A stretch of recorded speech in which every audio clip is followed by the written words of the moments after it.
Good afternoon to all the students. So, in the last session, we have gone through the matrices concept and the linear congruence concept, which is related to the mathematics part of the cryptography.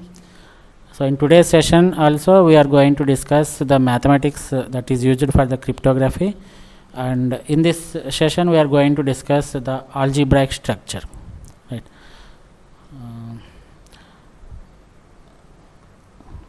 So, coming to the definition part of the algebraic structure, have you ever heard of these terms, some algebraic structures like groups, rings, and fields? Yes, sir. Yes, sir. Okay. Right. So, why these algebraic structures we are discussing in the cryptography concept means this cryptography requires some set of integers and some set of operations, right? So, we have discussed some set of integers like z. Z represents the set of integers. Zn means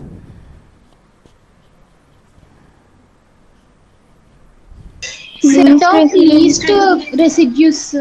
set of least residues. Similarly, z of n star means set of least residues which have the multiplicative inverse. And Zp and Zp dash, Gp star, all these things we know, right? So, these are nothing but the set of values, right? So, when we have a set of values, they must be accompanied with some set of operations, maybe one operation or two operations or three operations, that is irrespective of the number of operations. Every set of values should have some set of operations. Am I right or not? This is the same thing we are following in the data structures also. So, a data structure is nothing but a collection of elements and a collection of operators or operations on which we can apply those operations on that particular data. In a similar fashion, when we have a set of values like z and zn, zn star, zp and zp star, forget about this z, right? Why? Because we are not going to use this z. We are going to concentrate only on the zn, zn star, zp and zp star, right?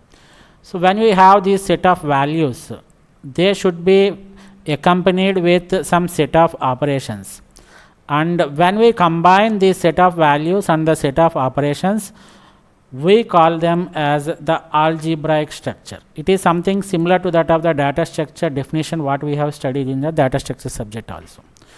Is it clear?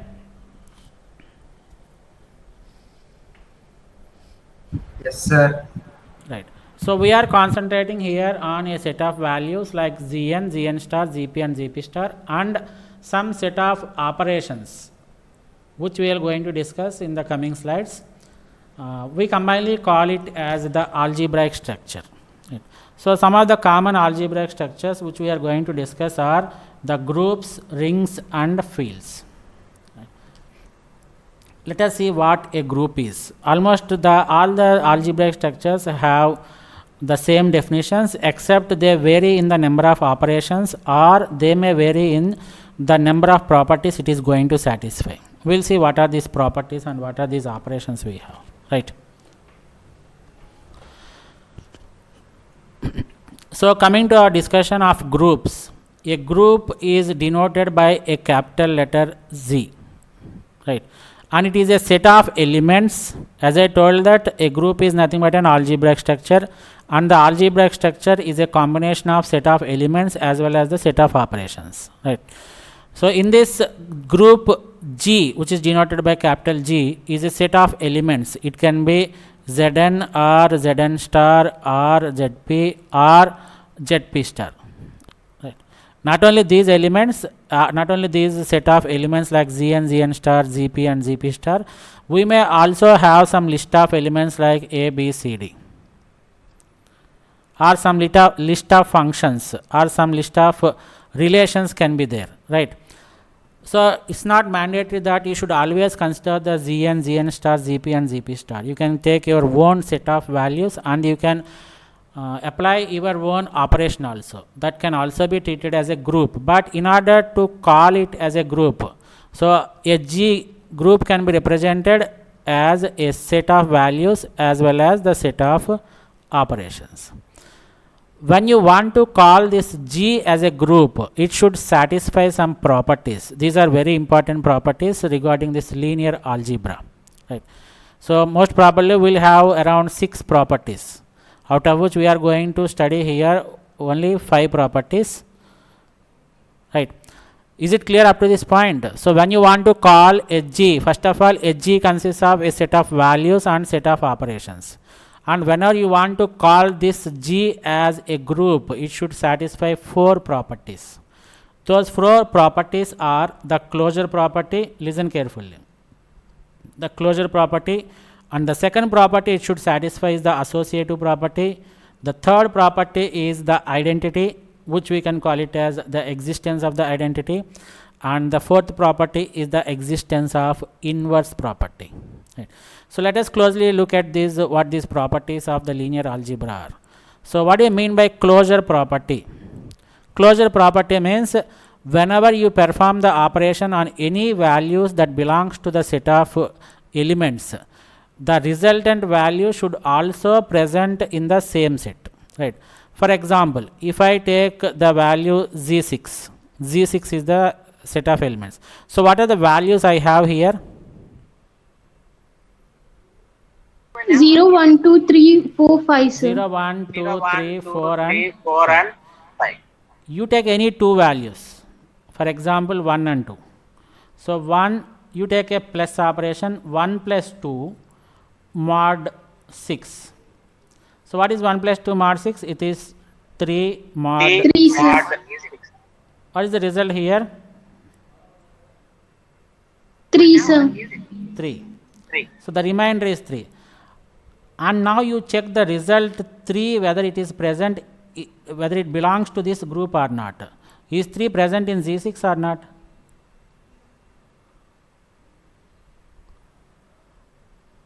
Is the value 3 present in Z6 or not?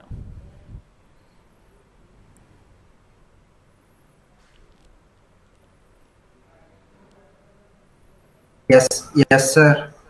Right. So like that you have to check for each and every element. So every 2 elements you take, you operate, and the resultant, the result which you get will also be present inside the same set of elements. Then we can say that that particular G is satisfying the closure property. G means here the group, right? Is it clear? Yes, sir. So the second property says as the associative property. Here in the associative property you have to consider 3 elements A, B and C. Right. So let us take 3 values here, 1, 2 and 3. So the associative property is defined such that it is A plus B. Here we have written it as A star B star C is equal to A star B star C, right? Here the operation that I have defined is star. It can be a plus or it can be an exclusive or any operation you can take. You can take it as dot symbol also. You can take it as the dollar symbol also, right? We have to define what this dollar is. We have to define what this dot is. That nothing more than that. Right, the symbol what we are going to represent for an operation is not that much important. So if I take the plus operation, A plus B plus C is equal to A plus B plus C. This is what we have, it has to satisfy. That's it. So if I take A plus B, it is 1 plus 2 plus 3 is equal to 1 plus 2 plus 3. So it is 3 plus 3 is equal to 1 plus 5. 6 is equal to 6. Is it satisfying this property or not? A plus B plus C is equal to A plus B plus C. Yes, sir. Right. So we can say that this particular property should fit for all the elements that are present inside Z6. If that happens, then we can say that the group G is satisfying the associative property. Right. So the third property which we are going to discuss is the existence of identity. So any group you take, there should be an identity element, where the identity element is defined as A operator E, where E is the identity element, is equal to E operator A. It should give the same value A. So if we have any element in the group where when we operate that particular element on the other elements, we will get the same element as the result, right? For example, in G6, what element is the identity element? Additive identity. What element is the identity element? 1, sir.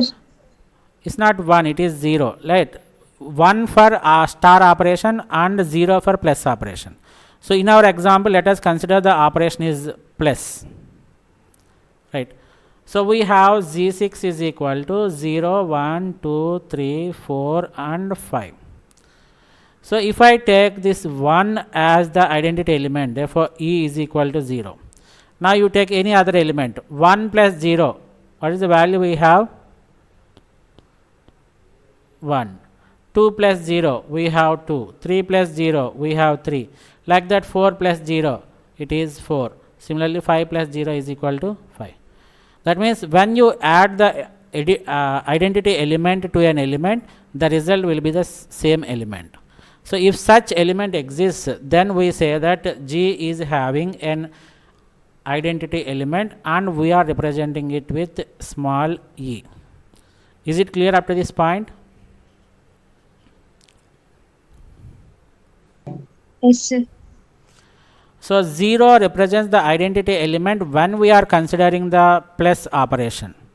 But as one of our students told that when we consider the star operator, what is the identity element with respect to star? That is multiplication. 1, sir. It is 1, right?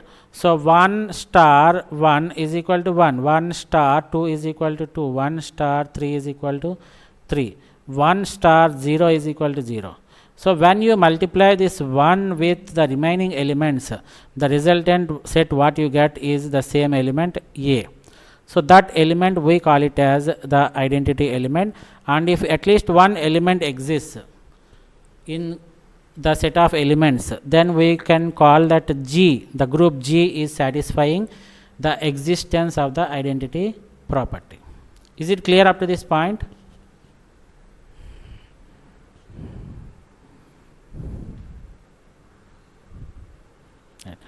So coming to the existence of inverse.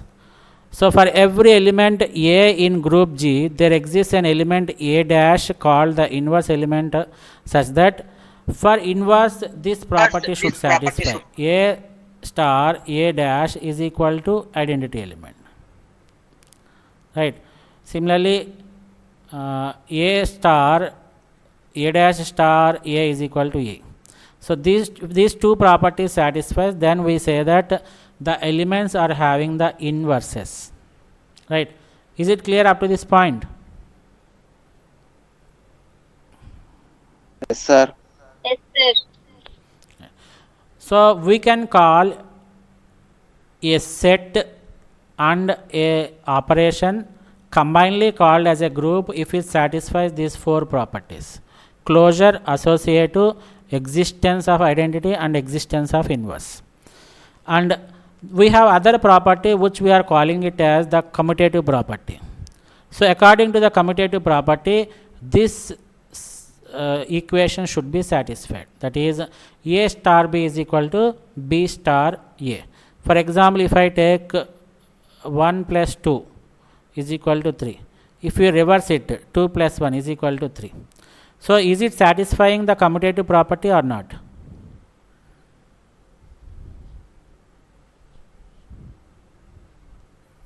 Yes, sir. Satisfying, sir. So if a group satisfies the four properties and an additional property which is called as the commutative property, we call such group as the abelian group, right? So abelian group is nothing but a group G itself, but in addition to the four properties what we have, that is the closure, associative, identity and inverse, it should also satisfy one more property which is called as the commutative property. Is it clear about this group and abelian group? Sir. So the abelian group can also be called as the commutative group, as it satisfies the group properties plus the additional property which is called as the commutative property. Right. So some more important points regarding these groups. Right. Although a group involves a single operation, so here when you want to represent a group G, remember that you should define one set of elements and only one operation. This operation can be a dot, dollar, star, plus, any operation you can take, right? And you should define it. This star represents the multiplication, like that you should define. So how many operations are there in a group?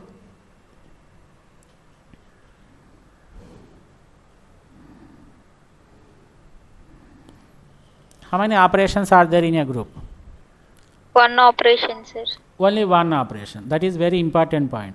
So in order to define a group, you should define only one operation on the set of elements. Right. So although a group involves a single operation, the properties imposed on the operation allow the use of pair of operations as long as they are inverses of each other. That means, for example, if you define a group on plus, let us take them Gn, and you have defined a group on plus. What the author is trying to say is, this particular group also satisfies the additive inverse which is minus, right? So we can define an operation in addition, and that group supports both addition and subtraction. Why this is possible? Because the subtraction is nothing but the additive inverse of plus. Right? How many types of inverses are there we have?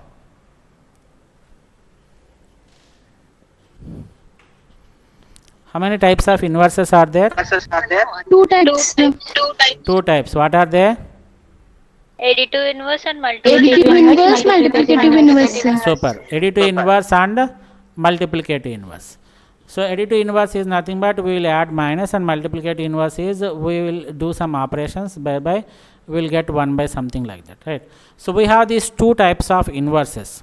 So once you define an operation as the addition, the group also supports both addition as well as the subtraction also. Right.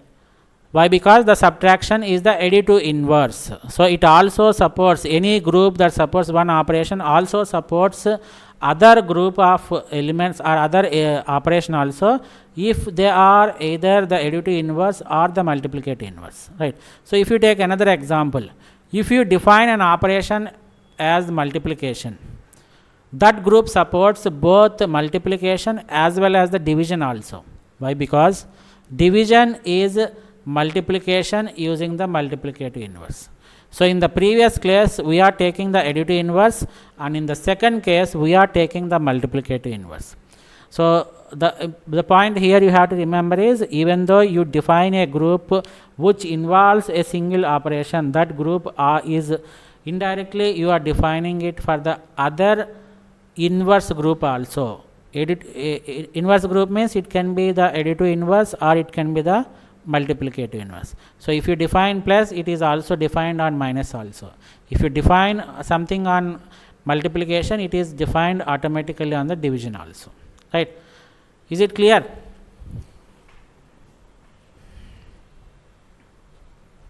Yes, sir. Yes, sir. Yes, sir. See here, some of the examples we have is the set of residue integers with the addition operator. See here, I am defining group G. Group is always defined with two letters. The first one represents the set of elements, which is Gn, and the second one represents the addition operation. Here I am defining the addition operation, nothing more than that.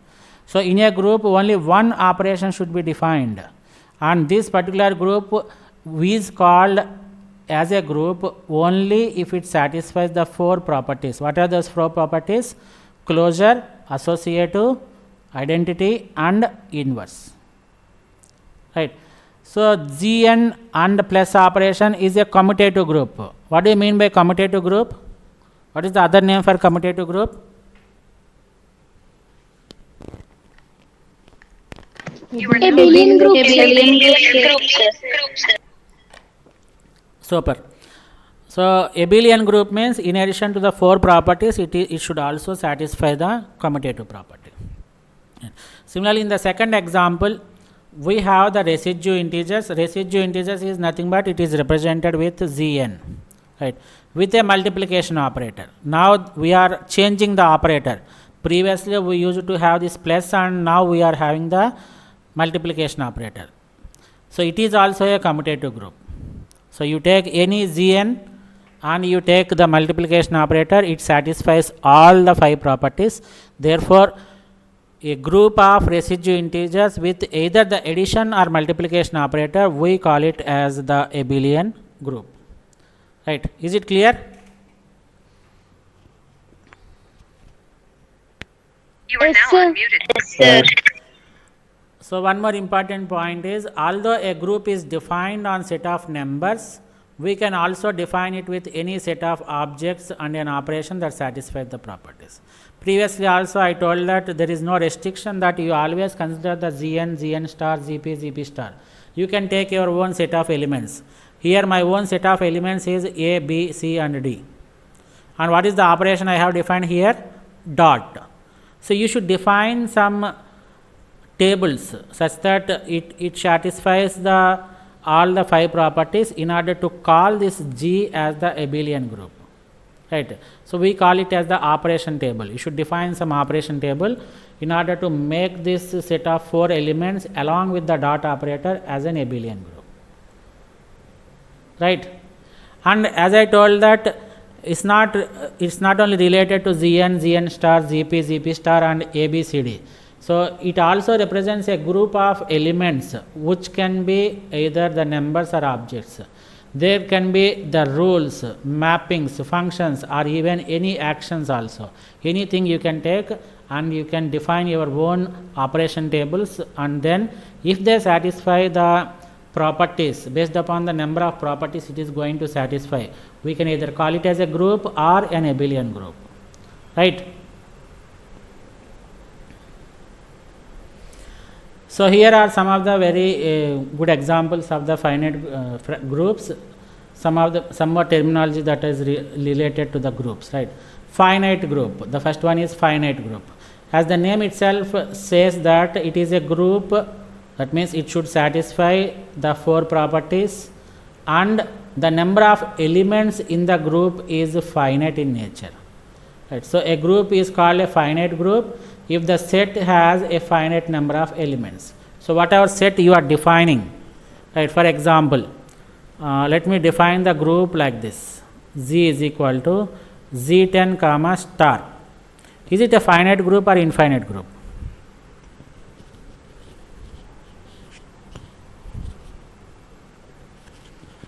Finite, sir.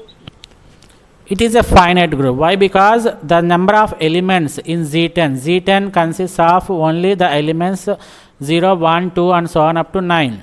So we have finite number of elements. So this type of group is a finite group. And the second group is infinite group. So a group is called as an infinite group if the set has infinite number of elements. For example, if I define group like this, group Z2, let me take Z2. G2 is equal to the set of elements I am taking is Z and plus operation I am taking. So what is this G here? You are now Set of unmuted. integers, sir. Set of integers. Set of Are they integers. finite or infinite? You are now Infinite, unmuted. sir. Infinite. So this particular group G2 is an infinite group. Right. Coming to the other terminology we have with the groups is the order of a group. So order of a group, G is denoted by this symbol, right, and it is the number of elements in the group. So what is the order of G1 here? What is the order of G1?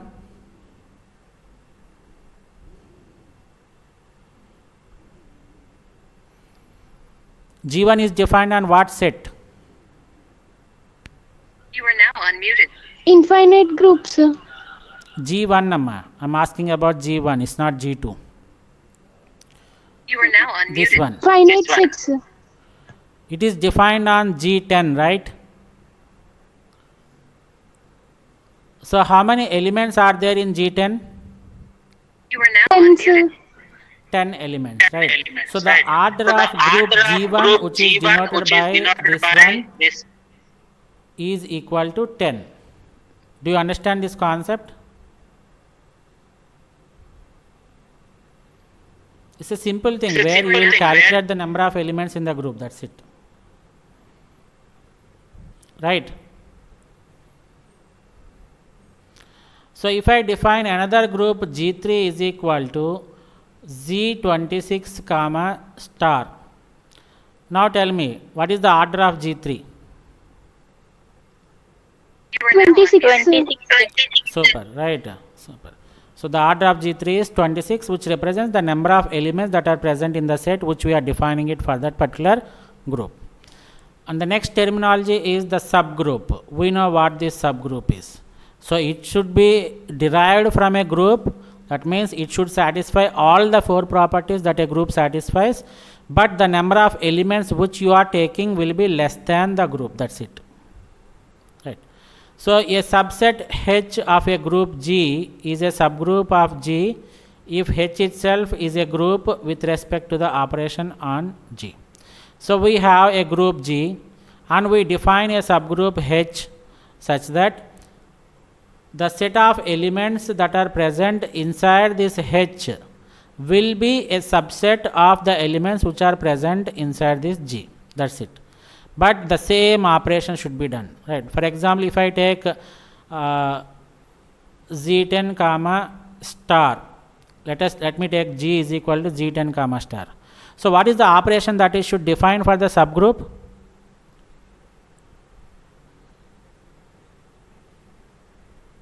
What is the operation that I should define for the subgroup? Is it the same operation or some other operation? Is it the star or you can also take plus? The same operator has to be taken, right? So let me take G6.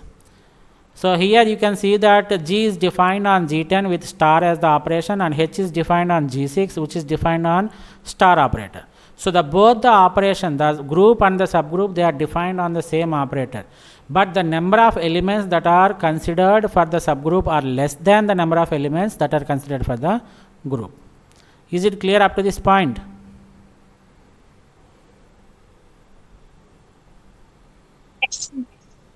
Right. So that is what he is defining in the second point. G is equal to S comma star is a group. H is equal to T comma star is a group under the same operation. The operation should not vary, right? And T is a non-empty subset of S. Then H is called as a subgroup of G. Is it clear?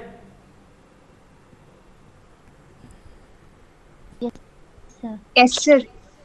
So if you take H is equal to G10 plus, we can say that this is a subgroup of group G where we are defining it on Z12 comma plus. So this is an example of subgroup, right?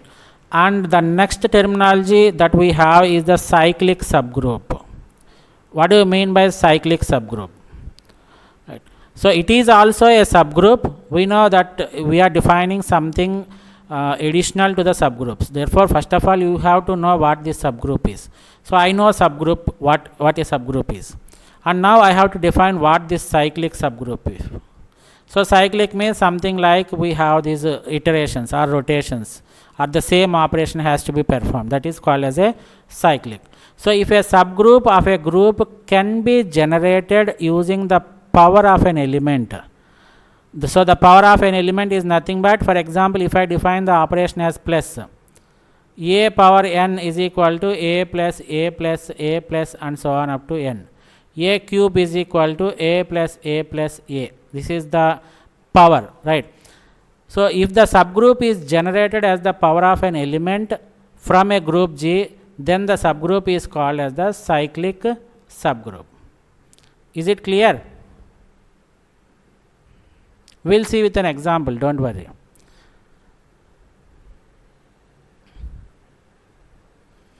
And here you have to remember that the duplicate elements must be discarded. You should avoid the duplicate elements. Right. So coming to the cyclic groups, in the previous one we have defined the cyclic subgroup, where a subgroup is generated from a group by making use of the power of an element. But here the cyclic group means a cyclic group is a group that has its own cyclic subgroup. Right. So it has its own subgroup which is cyclic in nature. Such type of groups we are calling them as the cyclic groups. We will see with an example, right? We call all these elements which generate the entire group, we call them as the generators. Generators. It's an important time. Generators. Right. So for example, if you take Z is equal to Z6 plus is a cyclic group, right? He is declaring that it is a cyclic group. We have to check whether it is cyclic group or not. So with two generators, let us check what these generators are. Right. So for example, are you able to see this blank screen? You are now unmuted. Yes, sir. So what is this G defined on? This is G is defined on Z6 comma plus. And he is saying that 1 and 5 are the generators. Okay. So let us see what happens if you take, what does G6 represents? G6 has how many elements?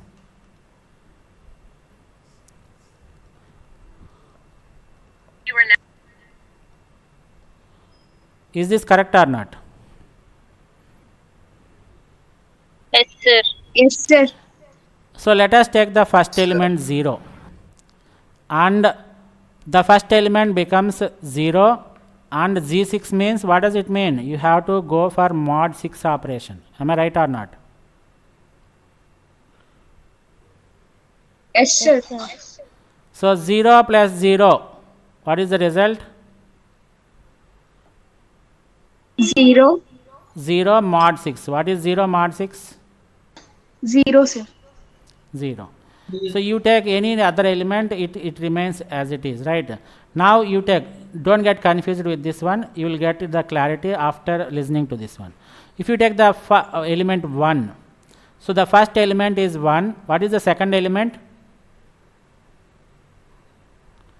It is 1 plus 1 mod 6, right?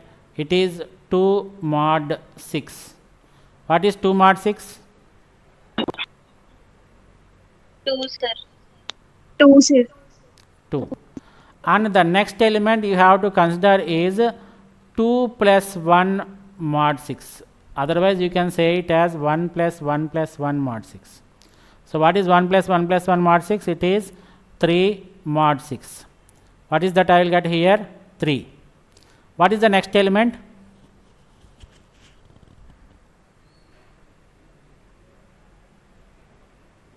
Three plus 1, sir. It is 3 plus 1 or 1 plus 1 plus 1 plus 1, right? So 4 mod 6. Now tell me. 4. 4, sir. Next one is 5 mod 6. It is 5. And next one is 6 mod 6. It is 0. Next one, what happens to the next one?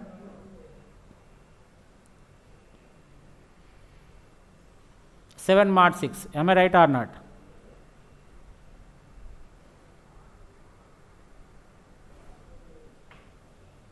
What is 7 mod 6? 1, sir.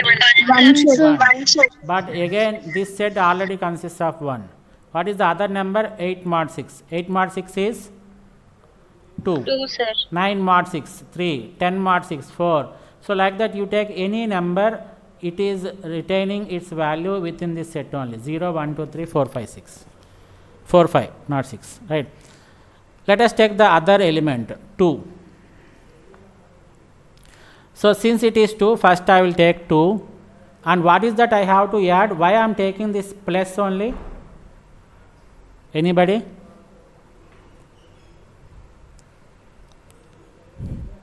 Why I am taking this plus? We define G with plus. Super, right? We have defined G on G6 and with plus operation. So what is the next element that I get here? I take the first element and I operate, that means I add the same element to the next element to generate the next element. So it is 2 plus 2 mod 6. What is 4 mod 6? 4, sir. 4. What is the next element? Tell me.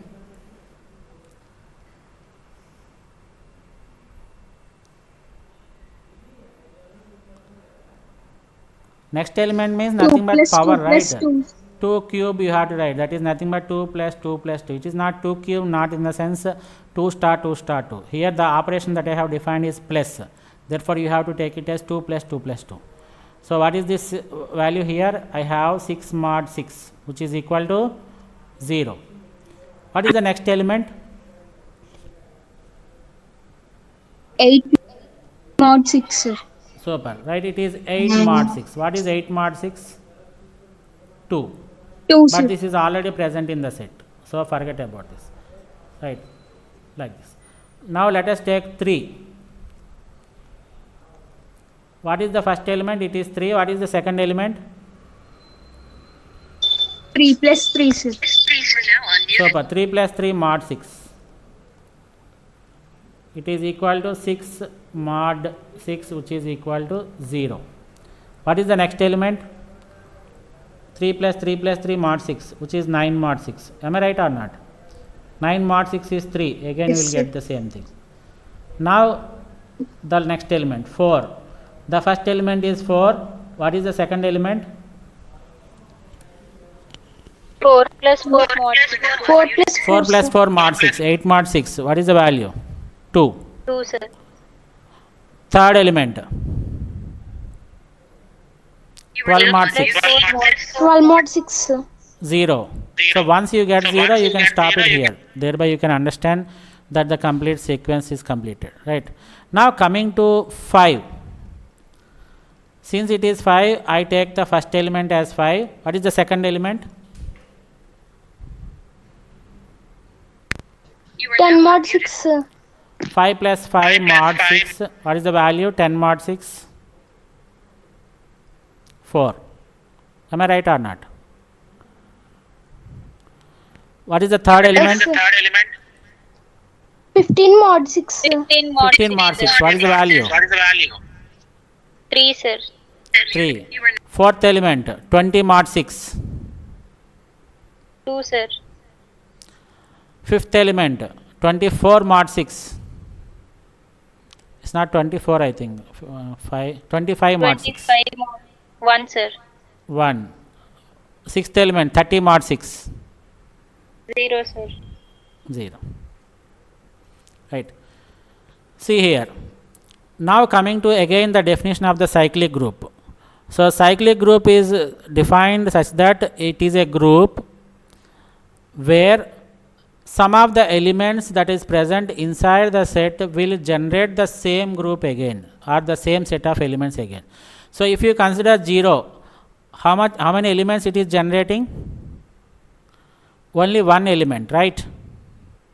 Which is equal to 0 all the time. What about 1?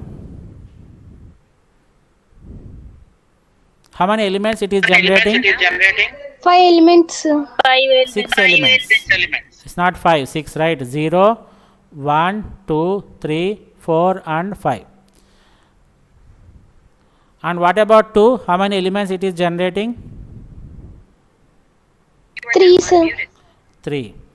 What about 3? It is generating only 2. 2, sir. What is 4? 3. What about 5? It is generating 6. Am I right or not? Yes, sir. So, if you consider this 1 and 5, these two elements, are they able to generate the same set of elements or not? 1 is generating 6 elements from 0 to 5. Similarly, 5 is generating 6 elements from 0 to 5. So, this 1 and 5 are called the generators of the cyclic group. Why? Because they are going to generate the entire set while you operate it. Is it clear what these cyclic groups are? S, sir. Sir. Right. So that is the reason here G is equal to G6 plus is a cyclic group with two generators 1 and 5. Right. So other example he has given is G10 star. What do you mean by G10 star?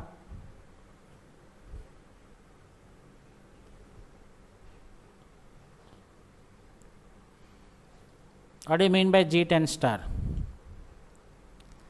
So it is Z10 only, that means it consists of 0 to 9, but you should eliminate or you should retain only those values which are having the multiplicative inverses. Right.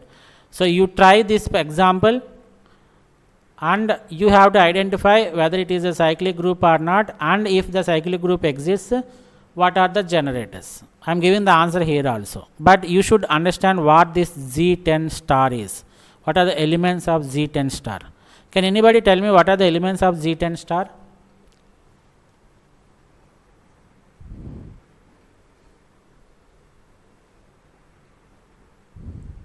You are now on. Right. So 0 now to tell 9. me what is Z10 here?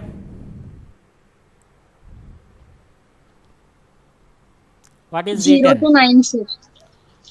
0, 1, 2, 3, 4, 5, 6, 7, 8 and 9.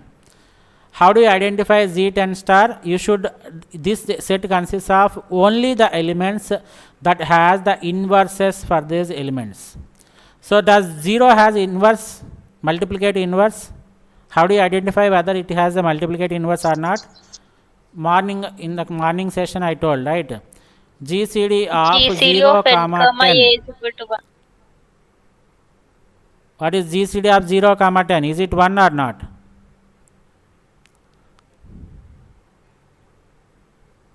What is GCD of 0, comma 10? Anybody? Is it 1 or more 0, than sir. 1 or 0? 0, sir. 0. So don't forget about it. What is, you have to identify whether 1 is having the multiplicative inverse or not. How do you identify? You have to find GCD of 1, comma 10. What is GCD of 1, comma 10? 1, sir. 1. So I put it here in G10 star. Now identify whether 2 is having the multiplicative inverse or not. GCD of 2, comma 10. 2, sir. Is it equal to 1 or more than 1? More than 1, sir.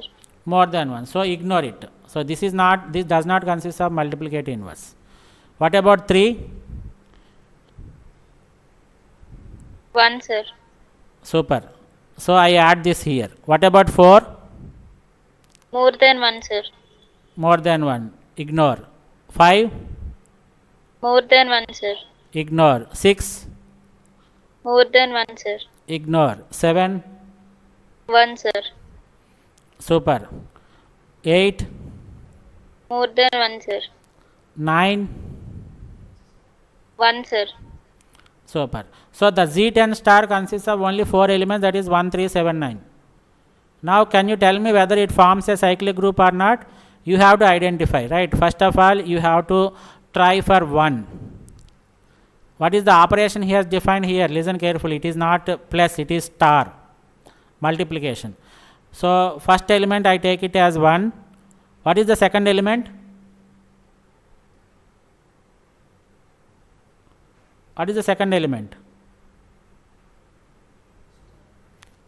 1 star 1 mod 10. What is 1 star 1 mod 10? 1, sir. What is the third element?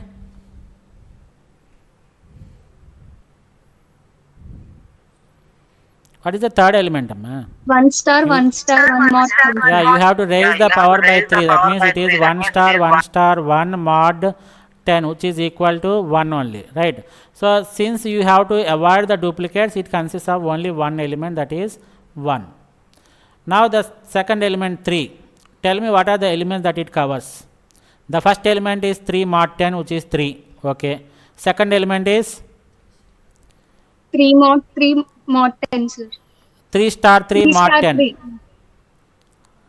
What is 3 9, star 3 mod 10? 9, sir. 9. What is the third element? 9 star 3 mod 10, sir. Okay, 3 star 3 star 3. You say like that, not like 9 star 3, right? 3 star 3 star 3 mod 10, which is 27 mod 10. 27 mod 10 is 7, sir. 7. What is the fourth element? 3 star 3 star 3 star 3, sir. 3 star 3 star 3 star 4 times and mod 10. What is the value I get here? 81 mod 10, 1, sir. 81 mod 10, which is 1, right? So if you go for the other ones, since it is a multiplicative, if you get 1, you can stop it, right? So this particular 3 is generating the entire set of elements, Z10 star. 1 is generated, 3 is generated, 7 is generated, 9 is generated. So it is one of the generator of this group. Is it clear? What about 5? Can anybody tell me what are the elements that are generated by 5? First one is 5.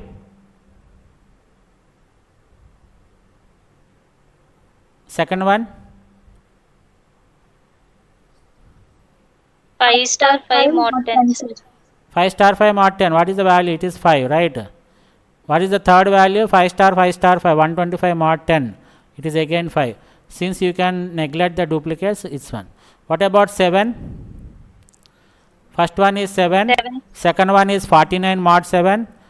9 mod 10. It is 9. Third one is 49 into 7. 343 mod 10, sir. 343 mod 10, which is 3. What is last one? It will generate 1, right? So this 7 is generating all the elements that belong to Z10 star. So you can observe here that 3 and 7 are generating the entire set of elements from the Z10 star.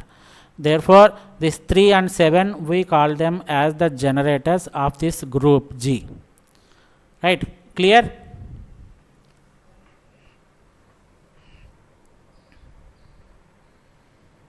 Is it clear, Amma?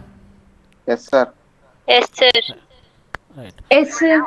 So we are going to discuss another one which is called as the Lagrange's theorem. We are not going to the Lagrange's theorem, but the main purpose of using the Lagrange's theorem is to identify the possibility, the possible orders of the subgroups of a given group G. We know what this group G is and we know what this subgroup H is, right? So Lagrange's theorem relates the order of a group to the order of the subgroup. So if you assume that the group G is a group and H is a subgroup of G, and these orders of G and H are denoted by this G and absolute value of H respectively, then based on the Lagrange's theorem, what it is saying is the order of subgroup divides the order of group, right? So the order of subgroup divides the order of the group. He has given one example. For example, if the order of G is 6, that means if the order of group is 6, right? Can anybody tell me what is this G set here? What are the set of elements we have in this G?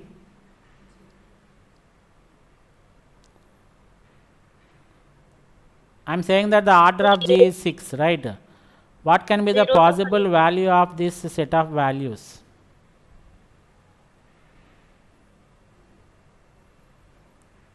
Is it G2, G3, G4, G5, G10? G6, sir. Super, right? It is G6. Forget about the operation, right? So if I say that the order of group G is 6, then according to the Lagrange's theorem, the order of the subgroups can be the multiples of 6. What are the multiples of 6? We have 1, 2, 3 and 6. So the subgroup can consist of either the one element, or it may consist of the two elements, or it may consist of 3, or it may consist of 6 elements. So in order to identify the order of the subgroup, they have defined the Lagrange's theorem where the subgroup is the Lagrange's theorem defines such that the subgroup defines divides the order of the group, right? Is it clear? Yes, sir. So here he is defining one important simple application, very interesting application. For example, take a group G of order absolute value of G. The orders of the potential subgroups are easily determined if the divisors of G can be found. Example, he has taken a group on G17. How many elements are present in G17? 17, sir. 17. So you can easily say that the subgroup may consist of either 1 or 17 elements. How you got this means? Why? Because the Lagrange's theorem says that the order of the subgroup divides the order of the group. So the group order here is 17. In order to identify the orders of the subgroup, you can either you have to take the divisors of 17. So it can be 1 and 17, that's it. So it can have only 2 subgroups with 1 element or 17 elements. So this is the advantage of the Lagrange's theorem. Is it clear? Yes, sir. So previously we have seen the order of a group. What do you mean by order of a group? Number of elements in Number of elements in the given set is called as the group, order of a group, right? It is denoted by absolute value of G. So if I take the group G as G6 comma plus, this example I am taking here again. So what is the order of G? 6, sir. 6, super, right? And the order of element means the previous one which we have defined here, this one. So each and every element will also have an order. For example, what is the order of 0? How many elements it is generating here? How many elements it is generating? 0. 1 element, sir. Only 1 element. Therefore, the order of 0 is 1. How many elements this 1 is generating? 6, sir. 6, sir. 6. So the order of element 1 is 6. How many elements 2 is generating? 3, sir. 3. The order of 2 is 3. What is the order of 3? 2, sir. Order of 4? 3, sir. 3. Order of 5? 6, sir. 6. That is what he is taking, right? So order of 0 is 1, order of 1 is 6, order of 2 is 3, order of 3 is 2, 4 is 3 and 5 is 6, right? So this is what we have discussed in the earlier session also, earlier slides. So if it is clear, we will move to the last but one slide. Is it clear? Yes, sir. So we are going to define one more new terminology, which is the ring, right? So it is denoted by a uppercase letter R, G for group and R for ring, nothing more than that, right? So it is also something similar to that of a group only, but here we are defining 2 operations. One is the dot operator and another one is the dollar operator. How do we define G? How many operations we are doing here there in G?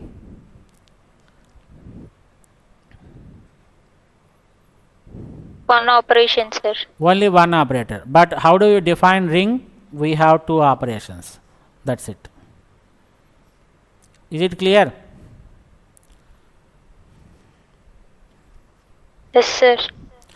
So the R is defined as the set of elements along with 2 operations. This is operation 1 and this is the second operation. And the first operation should be the abelian group. So what do you mean by abelian group? How many properties it has to satisfy? 5 properties, sir. 5 properties, right? So this is all about the first operation. And the second operation, dollar, should satisfy the first 2 properties. What are the first 2 properties? Closure and associative. Closure and associative. It should satisfy this closure and associative along with the distributive property. So if these 3 properties are satisfied by the second operator and all the 5 properties are satisfied by the first operation, then we call such type of notations as ring. Is it clear?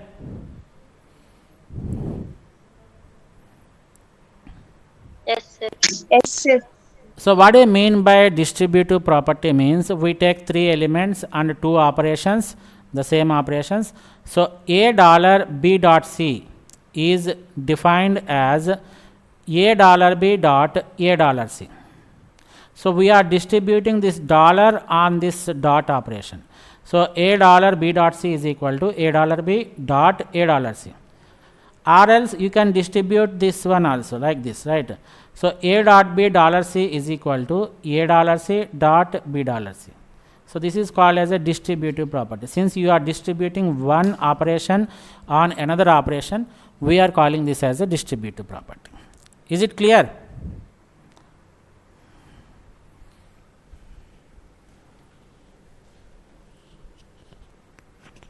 Right. So coming to the next terminology, that is the commutative ring. We know the commutative property. So if a ring satisfies the commutative property, it is called as a commutative ring.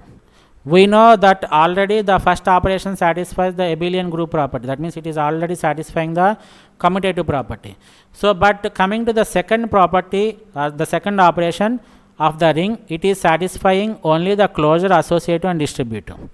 But here, if the second operation also satisfies the closure, associative as well as the commutative, we call the entire ring as the commutative ring. That's it, nothing more than that. Is it clear?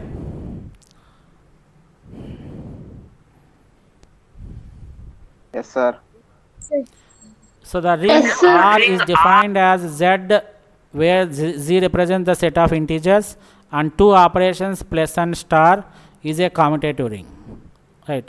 He has given that. So plus satisfies all the 5 properties and star satisfies 3 properties. What are these 3 properties? Closure, associative as well as the commutative, and along with it both the operations multiplication and addition should satisfy the distributive property, right? Is it clear? Yes, sir. Now another terminology, that is the field. So here field is denoted by F. G is group is represented with G, ring is represented by R, and field is represented by F. G has only one operation, ring has 2 operations, here field also has 2 operations, right?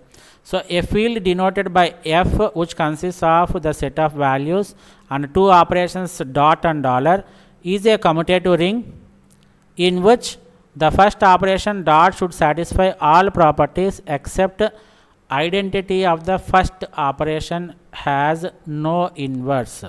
So if it is not satisfying the what is this one, inverse property, then we call such type of, and the second operation dollar have all the 5 properties, right?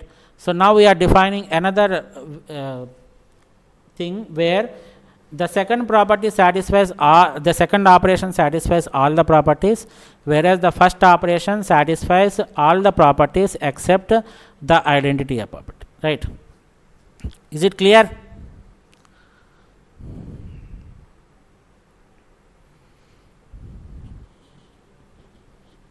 Sir. Right. Yes, So sir. the last point, so we have finite fields. We know what field is and what these finite fields are. So finite fields are very important structure and is extensively used in the cryptography. So it is represented as GF.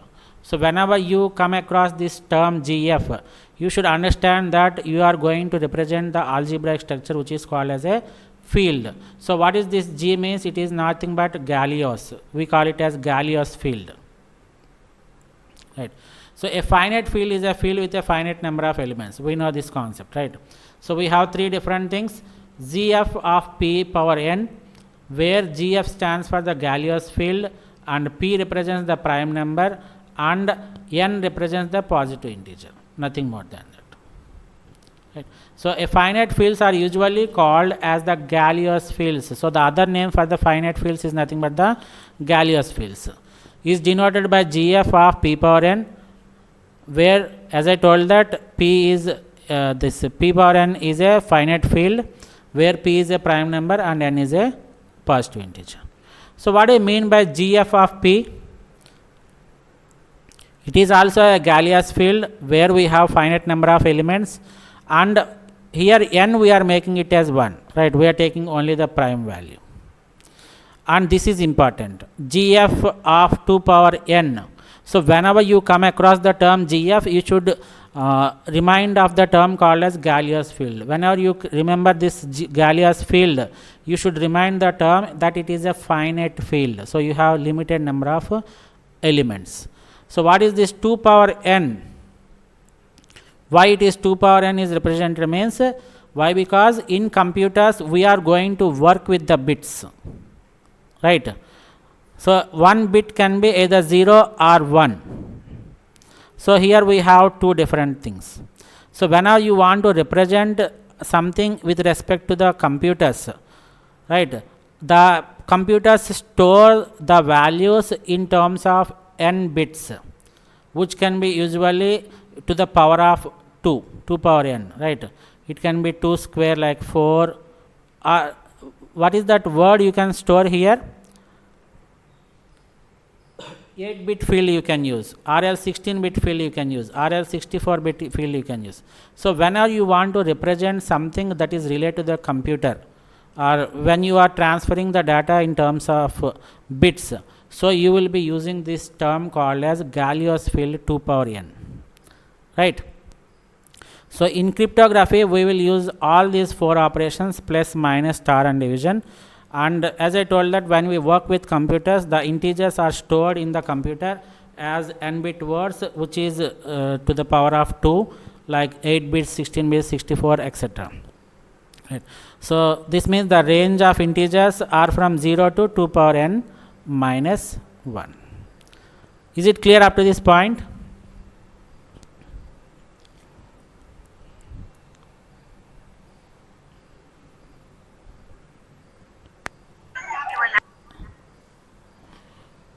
Is it clear? Yes, sir. Right. So that's all for today's session. In today's session, we have discussed the algebraic structures, where we have gone through the groups concept, what are the properties that a group should satisfy, how many operations that a group should have, all these things we have discussed, along with the order of the group, what a finite group is, what an infinite group is. Similarly, we have seen what are the generators, what is a cyclic group, what is a cyclic subgroup, everything we have seen. And one example with G6 plus we have discussed what these generators are, all these things. And then we have moved our concept towards the rings, where you can define the ring with a set of elements and 2 operations. The first operation should satisfy all the 5 properties, and the second operation satisfies the 2 properties, that is closure and associative, and both the operations should satisfy the distributive property. Such type of structures, algebraic structures, we call them as rings. And similarly, we have the commutative ring, where the second operation also satisfies the commutative property along with the closure and associative. Remaining things remains the same. And finally, we have ended our discussion with the fields concept, where it almost looks like a ring only with 1 set of elements and 2 operations, but the operations that are defined, the properties that are satisfied by the operations may vary. Here the second operation satisfies all the 5 properties, whereas the first operation satisfies the 4 properties except the 3 properties except the identity property, right? And Galileo's field, which is very important terminology, you will come across in the future discussions also. Galileo's field is nothing but a finite field, right? Why GF of 2 power n means it is nothing but Galileo's field, where you are going to make use of the bits, or when you make use of computers, you store it everything in terms of bits only. That is the reason why you are making use of 2 power n representation, right? So that's all for today's session. Thank you one and all.